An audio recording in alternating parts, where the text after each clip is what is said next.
करती हूँ, जिस तरह उसने मेरी मम्मा को कत्ल किया है ना, उसे भी इसी तरह कत्ल किया जाए, उसे उसके किए की सजा दी जाए, सजा दी जाए। जब वो आदमी जा रहा था छुरी लहराते हुए, तो गार्ड कहाँ पे थे? गार्ड वहीं पे खड़े हुए देख रहे थे। इंतजामिया हंस रहा था, ये मिली हुई साजिश है, सबको इसकी सजा दी जाए, स्कूल बंद किया जाए। पता हम सोए हुए थे, मेरी मम्मा कहती मैं जा रही हूँ, बच्चों उठ जाओ, स्कूल चले जाना। मेरी मम्मा जल्दी चली जाती थी, हम बाद में जाते थे। मेरी मम्मा चली गई, बाद में हम गए स्कूल। जब कितना प्यार करती थी आपकी वालदा आपसे? मेरी मम्मा हमसे बड़ा प्यार करती थी। मेरी मम्मा ने हमारे लिए शादी नहीं की, हम छोटे छोटे थे, मेरी मम्मा शादी कर सकती थी, लेकिन मम्मा ने हमारे लिए शादी नहीं की। मम्मा ने हमारे लिए शादी नहीं की, वो हमें पढ़ा करके स्कूलों में काम कर करके हमें पाला है। उसने मेरी मम्मा का कत्ल कर दिया है, जिस तरह उसने मेरी मम्मा का कत्ल किया, उससे भी उसी तरह कत्ल किया जाए। जब बेटा आपको पता चला था कि आपकी वालदा इसको कत्ल कर दिया गया है, उस टाइम आप लोग कहाँ पे थे? फिर आप लोग वहाँ पे गए? नाज़रीन, 42 टीवी के साथ मैं हूँ आपका मेज़बान उमर अली। नाज़रीन, कसूर की तारीख का एक ऐसा दर्दनाक वाक़या जिसे सुनने और देखने के बाद यकीनन आप हैरत में मुब्तला हो जाएंगे। स्कूल के अंदर काम करने वाली वो खातून जो कि उस टाइम उस स्कूल के अंदर सफाई कर रही थी, और एक दरिंदा जो कि उसी स्कूल के अंदर नैब कासिद है, वो शख्स छुरी लेकर उस स्कूल के अंदर जाता है, फिर उसी खातून को वो छुरियां मारकर बेरहमी से कत्ल कर देता है। कत्ल होने वाली खातून जो है वो 2 बच्चों की माँ थी, जिसमें एक उसका बेटा है और एक उसकी बेटी है, और तकरीबन 14 से 15 साल पहले उसका शोहर वफात पा जाता है, और उसके बाद उसने शादी नहीं की, सिर्फ इसी वजह से कि वो अपने बच्चों की कफालत कर रही थी। लेकिन एक दरिंदा उसकी ज़िंदगी में ऐसा आया कि जिस जगह पर वो जॉब कर रही थी, वो भी शख्स वहाँ पर जॉब करता था। वो उसे ज़बरदस्ती कहता था कि आप मेरे से शादी कर लो, लेकिन उस खातून ने शादी नहीं की। फिर उसके बाद उसको कत्ल कर दिया जाता है। मेरे साथ उसकी बेटी मौजूद है, इससे बात करते हैं और उससे जानते हैं कि इनकी वालदा को कैसे कत्ल किया गया और कत्ल करने वाला शख्स कौन है और वो इस टाइम कहाँ पर है। अस्सलाम वालेकुम बेटा। बेटा नाम क्या है? ऊंची बोलना था। मेरा नाम आयशा हाजी मोहम्मद है। मुझे ये बताएं कि आपके जो बाबा की डेथ हुई थी, कितना अर्सा पहले आपके बाबा फौत हुए थे? हम छोटे छोटे थे, मैं प्रेप क्लास में थी जब मेरे पापा फौत हुए थे। मेरी मम्मा ने स्कूलों में काम करके हमें पढ़ा किया है। हम छोटे छोटे थे, मेरा भाई भी छोटा सा था, मैं भी छोटी सी थी। मेरी मम्मा ने स्कूलों में काम करके हमें अच्छे स्कूल में पढ़ाया है, हमें बड़ा किया है। अब्दुल्ला नामी शख्स ने इकरा स्कूल में मेरी मम्मा को कत्ल कर दिया है। मैं मरियम नवाज से दरख्वास्त करती हूँ, जिस तरह उसने मेरी मम्मा को कत्ल किया है ना, उसे भी इसी तरह कत्ल किया जाए, उसे उसके किए की सजा दी जाए, सजा दी जाए। जब वो आदमी जा रहा था छुरी लहराते हुए, तो गार्ड कहाँ पे थे? गार्ड वहीं पे खड़े हुए देख रहे थे। इंतजामिया हंस रहा था, ये मिली हुई साजिश है, सबको इसकी सजा दी जाए, स्कूल बंद किया जाए।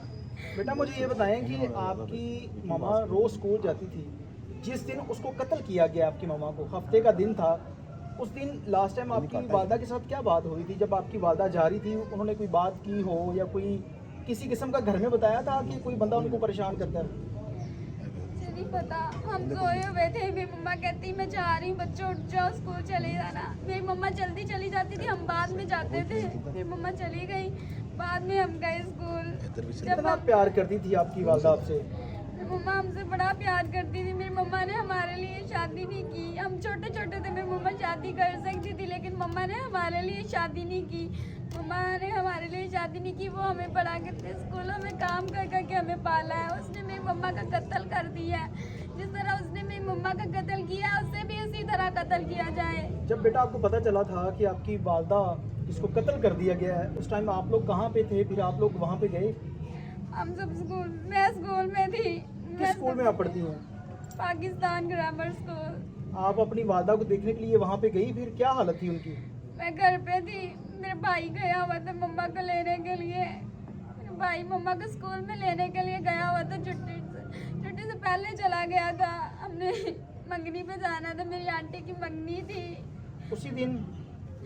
नहीं, अभी क्या शॉपिंग। कहेंगी आपकी वालदा को जो कत्ल किया गया है, इंसाफ के लिए हुकूमत से क्या अपील करेंगी आप? मैं दरख्वास्त करती हूँ, जिस तरह मेरी मम्मा का कत्ल हुआ है, उस आदमी का भी इसी तरह कत्ल किया जाए। जिस तरह उसने मेरी मम्मा को मारा है छुरियों से, उसका भी इसी तरह कत्ल किया जाए, जल्द से जल्द किया जाए, जल्द से ये जल्द। उनकी बेटी है जिनसे बात करना जो है वो उनसे मुश्किल हो रहा है कि इस बच्ची ने एक बड़ी खूबसूरत बात की है कि वालदा ने शादी इस वजह से नहीं की कि उसके 2 बच्चे हैं, अगर वो किसी दूसरी जगह पर शादी करेगी तो बच्चों की ज़िंदगियां तबाह हो जाती हैं। इनका जो वालिद था, उनकी वफ़ात के बाद उस माँ ने मेहनत की, स्कूलों के अंदर काम किया, लोगों के घरों में काम करके इन बच्चों को पाला ताकि इन बच्चों की तालीम, इनको अच्छी तालीम दी जाए, इनकी ज़िंदगियां जो हैं वो संवर जाए। लेकिन उसके बावजूद वो दरिंदा एक ऐसा उनकी ज़िंदगी में आता है जो इन बच्चों के सर से बाप का साया तो पहले नहीं था, वालदा को भी कत्ल कर देता है। मेरे साथ उनके भाई मौजूद हैं, इनसे भी बात करते हैं और पूछते हैं कि क्या इनकी बहन ने पहले नहीं बताया था कि वो शख्स परेशान कर रहा है, स्कूल वाले क्या कहते थे और उस दिन हुआ क्या था। तो क्या है? अस्सलाम वालेकुम, की नाम ਤੁਹਾਡਾ? शराफत अली। शराफत भाई, मैंने दसो कि सिस्टर ने ਤੁਹਾਨੂੰ आके नहीं बताया कि स्कूल तक उन्होंने बंदा परेशान करता है या कोई मामला है? एक दिन पहले रात मैंने दसिया कि मैनू आया बंदा तंग करता स्कूल च। अच्छा, इधर कैमरे उच्ची बोलो, इधर कैमरे नहीं देखे रहे, उच्ची बोलो। मैनू नाम का बंदा तंग करता अब्दुल्ला नाम का, ਤੇ ਮੈਂ ਵੀ ਤੂੰ ਛੱਡ ਦੇ, ਨਹੀਂ ਜਾਣਾ ਸੁਬਾ ਕੰਮ ਤੇ। फिर ਉਹਨੇ ਕਿਹਾ ਵੀ ਮੇਰੇ ਸਰ ਨੂੰ ਪਤਾ ਲੱਗ ਗਿਆ, ਸਾਡੇ ਸਰ ਨੂੰ ਸਕੂਲੇ ਮੈਂ ਦੱਸਤਾ ਅੱਛਾ। ਕਿ ਇਹ ਬੰਦਾ ਮੈਨੂੰ ਤੰਗ ਕਰਦਾ ਹੈ। ਸਰ ਨੇ ਕਿਹਾ ਵੀ ਮੈਂ ਛੋਟਾ ਤੇ ਵੱਡਾ ਸਰ ਆਵੇਗਾ, ਸੁਬਾ ਤੇਰਾ ਅਸਤੀਫਾ ਲੈ ਲੈਦਾ, ਤੂੰ ਸੁਬਾ ਆਵੀਂ। ਰਿਜ਼ਾਈਨ ਹਾਂ ਰਜ਼ਾਨ ਤੁਸੀਂ ਕਿਹਾ ਕਿ ਸਿਸਟਰ ਨੂੰ ਕਿ ਤੂੰ ਸਕੂਲ ਛੱਡ ਦੇ। ਆ ਸਕੂਲ ਛੱਡ ਦੇ। ਉਹਨੇ ਕਿਹਾ ਮੈਂ ਅੱਜ ਦੱਸ ਕੇ ਆਈ ਤਾਂ ਸਾਡਾ ਵੱਡਾ ਸਰ ਨਹੀਂ ਸੀਗਾ, ਛੋਟਾ ਹੈਗਾ ਸੀ। ਉਹਨੇ ਕਿਹਾ ਵੀ ਸੁਬਾ ਆਵੀਂ ਤੇ ਵੱਡਾ ਸਰ ਆਵੇਗਾ, ਰਜ਼ਾਨ ਲੈ। ਅੱਛਾ, ਮੈਨੂੰ ਦੱਸੋ ਕਿ ਕਿੰਨੇ ਅਰਸੇ ਤੋਂ ਤੁਹਾਡੀ ਸਿਸਟਰ ਉੱਥੇ ਕੰਮ ਕਰ ਰਹੇ ਸੀ? ਤਕਰੀਬਨ 5-6 ਸਾਲ ਦਾ। 5-6 ਸਾਲ ਤੋਂ। ਤਨਖਾਹ ਕਿੰਨੀ ਸੀ ਉਹਨਾਂ ਦੀ ਮਹੀਨਾ? 12,000 ਸਿਰਫ 12,000। ਜੀ। 5-6 ਸਾਲ ਤੋਂ ਕੰਮ ਕਰਦੇ ਪਏ ਸੀ। ਸ਼ਾਦੀ ਦੂਸਰੀ ਸਿਸਟਰ ਦਾ ਫੈਸਲਾ ਸੀ ਜਾਂ ਤੁਸੀਂ ਨਹੀਂ ਕੀਤੀ ਸੀ? ਨਹੀਂ, ਸਿਸਟਰ ਦਾ ਫਾਇਦਾ ਹੈ ਕਿ ਮੇਰੇ ਛੋਟੇ ਛੋਟੇ ਬੱਚੇ ਨੇ, ਮੈਂ ਦੂਸਰੀ ਸ਼ਾਦੀ ਨਹੀਂ ਕਰਨਾ ਚਾਹੁੰਦੀ। ਮੈਨੂੰ ਬਦੋ ਬਦੀ ਤੰਗ ਕਰਦਾ, ਫਿਰ ਧਮਕੀਆਂ ਦਿੰਦਾ। ਤੁਹਾਨੂੰ ਕਦੋਂ ਪਤਾ ਚੱਲਿਆ? ਉਸ ਟਾਈਮ ਤੁਸੀਂ ਕਿੱਥੇ ਸੀ? ਮੈਂ ਘਰ ਸਾਂ, ਰਾਤ ਮੈਨੂੰ ਮੇਰੀ ਸਿਸਟਰ ਨੇ ਦੱਸਿਆ, ਇੱਕ ਰਾਤ ਪਹਿਲੇ। ਨਹੀਂ, ਜਦੋਂ ਤੁਹਾਡੀ ਸਿਸਟਰ ਨੂੰ ਕਤਲ ਕਰ ਦਿੱਤਾ ਗਿਆ ਹੈ, ਛੁਰੀਆਂ ਮਾਰੀਆਂ ਗਈਆਂ ਨੇ।